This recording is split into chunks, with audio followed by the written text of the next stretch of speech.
Hello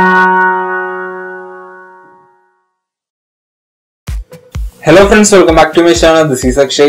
Stylish star Allu Arjun നായകനാവുന്ന ഏറ്റവും പുതിയ സിനിമയാണ് ധ്രുവരാജ് ജഗന്നാഥം അഥവാ DJ. കഴിഞ്ഞ മാസം 23-നാണ് ഇതിന്റെ തെലുങ്ക് വേർഷൻ റിലീസായത്.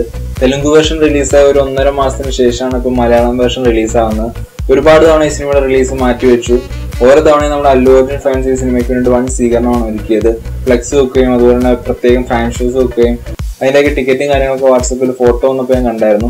അപ്പോൾ ഓരോ തവണ അവർ നിരാശപ്പെട്ടുകൊണ്ടിരിക്കുകയായിരുന്നു എന്ന് വേണം പറയാനായിട്ട്. അങ്ങനെ ഇപ്പോൾ സിനിമ ഇന്ന് റിലീസായിട്ടുണ്ട്. ഇതിന്റെ തെലുങ്ക് വേർഷൻ ഒരാഴ്ചക്കുള്ളിൽ തന്നെ 100 കോടി ക്ലബിൽ ഇടം നേടിയിരുന്നു. സാധാരണ നമ്മളൊരു അല്ലു അർജുൻ സിനിമയ്ക്ക് കയറുന്ന ഒരു പക്ക എന്റർടൈനർ പ്രതീക്ഷിച്ചുകൊണ്ട് മാത്രമാണ് ആ ഒരു ഗണത്തിൽപ്പെടുത്താൻ പറ്റിയ ഒരു സിനിമ തന്നെയാണ് DJ.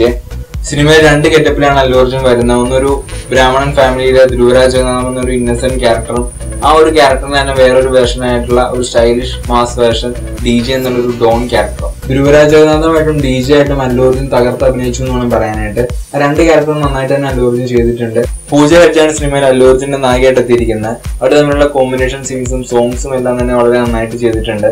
റാവു രമേശ്, മുരളി ശർമ്മ, സുബ്ബാരാജു എന്നിവരാണ് സിനിമയിലെ മറ്റു പ്രധാന കഥാപാത്രങ്ങൾ അവതരിപ്പിച്ചിരിക്കുന്നത്. ഹരിശങ്കറാണ് സിനിമ ഡയറക്ട് ചെയ്തിരിക്കുന്നത്. അതുപോലെ തന്നെ DSP ആണ് ഇതിന്റെ മ്യൂസിക് ഡയറക്ടർ. പാട്ടുകളെല്ലാം തന്നെ കൊള്ളായിരുന്നു.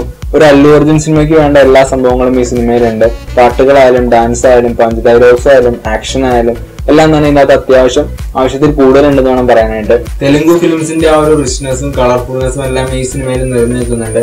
അതൊരു പ്രത്യേക ഭംഗിயான സിനിമക്ക് നൽകുന്നുണ്ടെന്ന് വേണം പറയാൻ. സിനിമ തുടങ്ങിയ ഒരു 15 മിനിറ്റിന് ശേഷമാണ് അല്ലു അർജുന്റെ ഇൻട്രോ വരുന്നത്. അതുവരെ കാണിക്കുന്ന ആ ഒരു ചെറുപ്പകാലത്തെ കാര്യങ്ങളാണ്.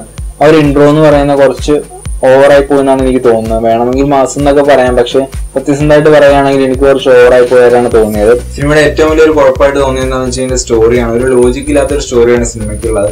കാരണം ഇതിനകത്ത് നായകൻ എന്തുകൊണ്ടാണ് ക്രിമിനൽസിനോട് ഇത്ര ദേഷ്യം തോന്നുന്നതെന്നൊന്നും കാണിച്ചിട്ടില്ല. അതിന്റെ പാസ്റ്റോ ഒന്നും കാണിച്ചിട്ടില്ല. യാതൊരു പുതുമയും അവകാശപ്പെടാനില്ലാത്തൊരു ടിപ്പിക്കൽ ക്ലീഷേ സ്റ്റോറിയാണ് സിനിമയ്ക്കുള്ളത്.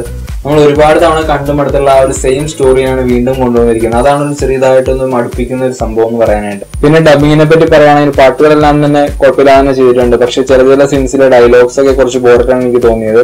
പക്ഷെ മൊത്തത്തിൽ നോക്കുമ്പോൾ വലിയ പ്രശ്നം ഉണ്ടായിരുന്നില്ല. അപ്പൊ അങ്ങനെ വലിയ പ്രതീക്ഷയൊന്നും വെച്ച് പോവാതെ ഒരു സാധാരണ അല്ലു അർജുൻ സിനിമ അല്ലെങ്കിൽ ഒരു തെലുങ്ക് ഫിലിം കാണാൻ പോകുന്ന ആ ഒരു രീതിയിൽ പോയി കഴിഞ്ഞാൽ തീർച്ചയായിട്ടും ഇഷ്ടപ്പെടുന്ന രീതിയിലുള്ള ഒരു സിനിമയാണിത്. മൊത്തത്തിൽ പറഞ്ഞ ഒരു ആവറേജ് എന്റർടൈനർ ആണ് ഈ സിനിമ. ഒരു അല്ലു അർജുന്റെ 1 മാൻ ഷോ എന്ന് വേണം വിശേഷിപ്പിക്കാനായിട്ട്. അല്ലു അർജുൻ ഫാൻസിന് തീർത്തും ഇഷ്ടപ്പെടുന്ന രീതിയിലുള്ള ഒരു സിനിമയാണിത്. അവർക്ക് ആഘോഷിക്കാനുള്ള എല്ലാ കാര്യങ്ങളും ഈ സിനിമയിലുണ്ട്. അതേസമയം ഒരു നോർമൽ ഫിലിം ആസ്വാദനം വെച്ച് നോക്കുകയാണെങ്കിൽ ഒരു 1 ടൈം വാച്ചബിൾ മൂവി എന്ന് വേണം പറയാനായിട്ട്. ഈ സിനിമയ്ക്ക് ഞാൻ കൊടുക്കുന്ന റേറ്റിംഗ് 5 2.8 ആണ്. സിനിമ കണ്ടുവരുന്ന അഭിപ്രായങ്ങൾ എന്തായാലും കമന്റ് ചെയ്യുക. കൂടുതൽ സിനിമ വിശേഷങ്ങൾക്കും വാർത്തകൾക്കും വേണ്ടി ചാനൽ സബ്സ്ക്രൈബ് ചെയ്യുക. അപ്പോൾ അടുത്ത വീഡിയോയിൽ കാണാം.